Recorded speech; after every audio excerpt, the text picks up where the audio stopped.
much. Yeah, good to see you. It's an exciting day. Let me get my notes here. I'm prepared for many of your questions.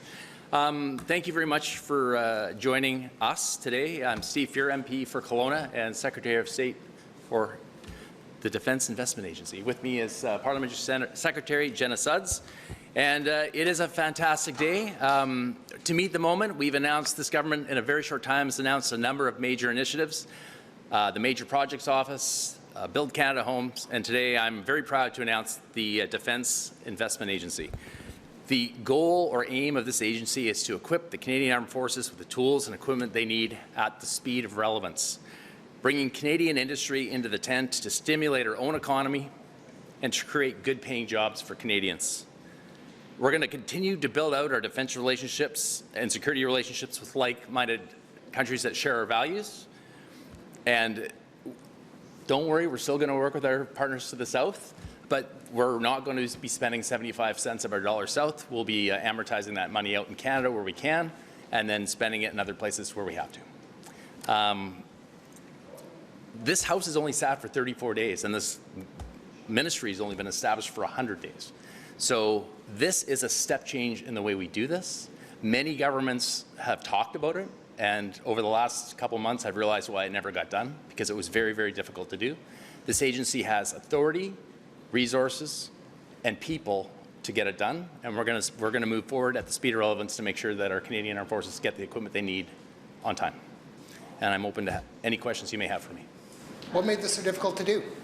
Well, it requires a major machinery of government change. And everyone, even the opposition over years have talked about this. Everyone thinks it's a good idea. But when you go to these departments to ask for their people, their authorities, and their resources, oftentimes they go, hey, just a second here, we kind of like it the way it was. That was kind of my experience. How do you get this past Public Works? Public Works has been the purchaser of all these things. They have been the roadblock. Well, I would say of all of the agencies, Public Works has been very, very supportive. I have nothing but very positive people to say. In fact, this was a very large effort, and I would say of the agencies that were helping get this done, they were the most supportive. So, so just to give you a little bit more background on the structure of this, it's a special operating agency set up under Public Works. It will have its own authorities, like I mentioned, its own people, and its own resources. We've announced earlier the CEO, Doug Guzman, and he will act in the capacity of a deputy minister, but we're going to call him a CEO. He'll have ADMs below him, and we'll have staff cells underneath that to help push these procurements faster.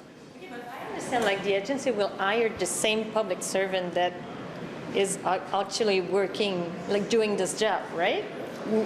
You bring up a good point. So this isn't another layer of anything. Like the other previous governments have actually added agencies in top or on top or within to make it go faster, and that's just adding things. It's not taking anything away. We're porting resources from 3 departments into this agency, right? So there's no extra. This is single point of accountability. So on day one, fragmented oversight is now gone because it's one spot looking and working on all the procurements, and duplication of effort is eliminated. It's very hard to believe that with 3 massive departments in the government working on a project that there isn't duplication of effort. I just know intuitively that there is. Day one, that's gone. On a separate issue, sort of related though, procurement, the F-35 review and what's going to happen with that purchase. I understand it's still going on. It might get looped into the industrial strategy. Why is that? Because we understood it was supposed to be done by the summer, by the end of last month. Why is that still going on? What's the holdup there? Yeah, I think the most important part is we get the decision right.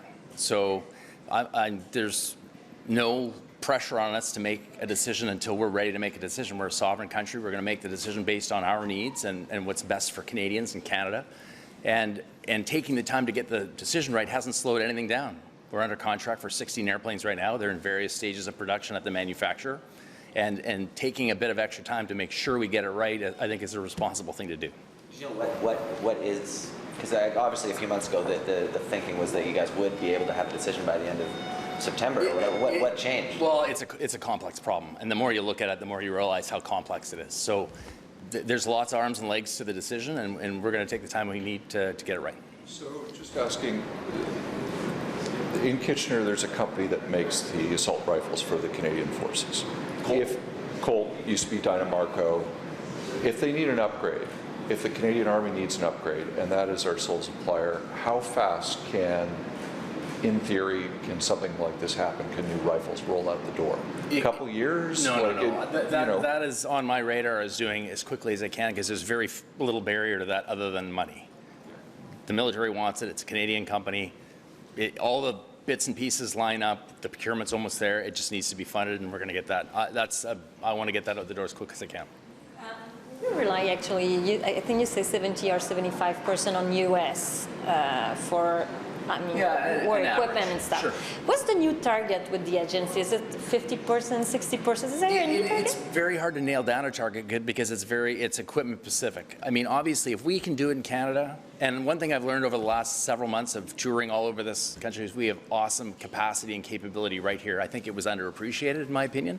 It's significant. So if we can buy it in Canada without adversely hurting the timeline, because again, I got to do this at speed, right? So we can't for subs are a great example. We don't build submarines in Canada.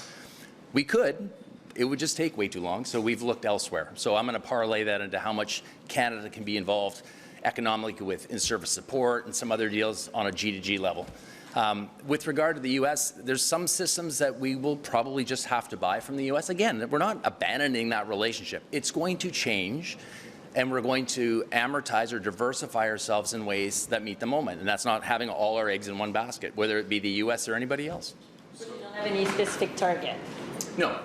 Well, it'll be looked at on a case-by-case basis based on the requirements of the CAF. The Canadian Armed Forces dictate the requirements. And if what they need, not all countries build all things.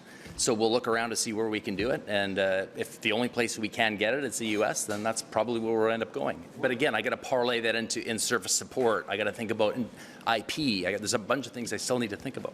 Working in television, and forgive me, David, for 1 second, pictures, thinking the Ukraine conflict, drones would be a logical Canadian thing to build in this country, Bombardier Saabs, AWACS program, that would be logical.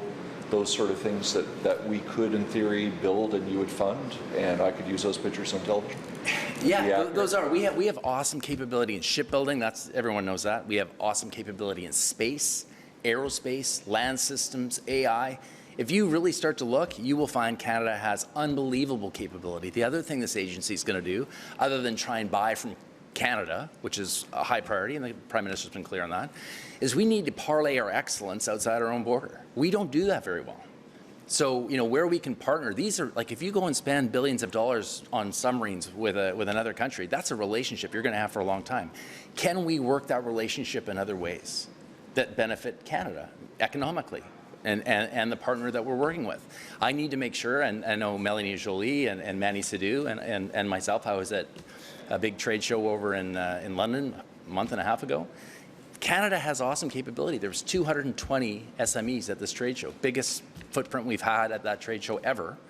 And I want to make sure that our capacity and capability, our excess ability to deliver outside our own borders is well understood and leveraged where it can be. I just want to make sure that I understand what you said a second ago about buying from the States if we have to.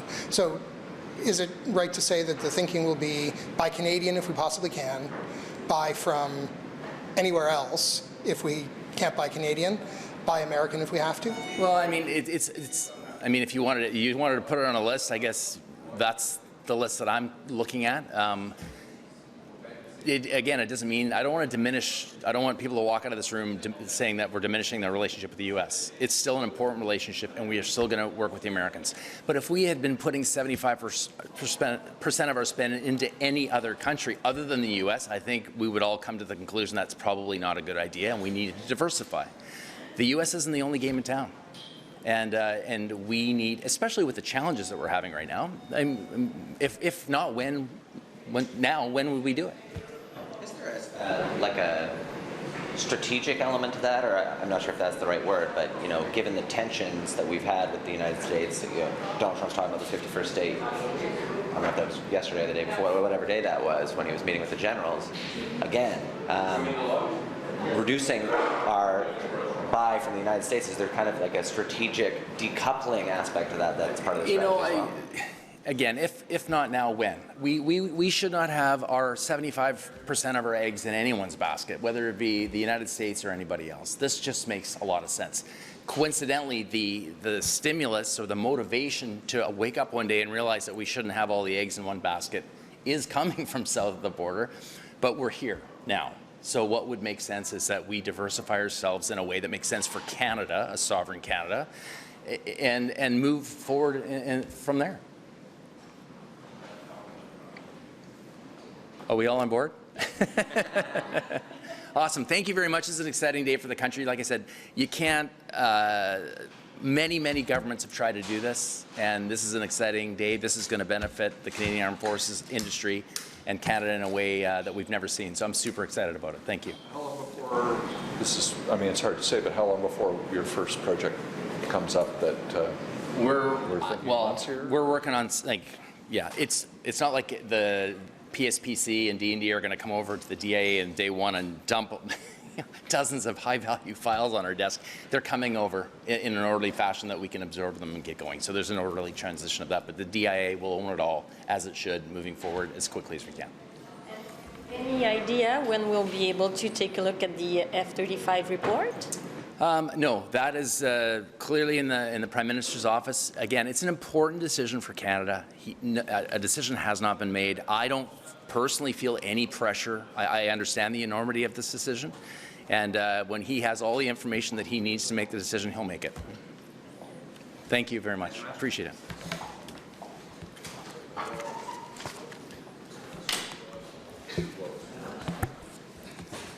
All right. Thank you.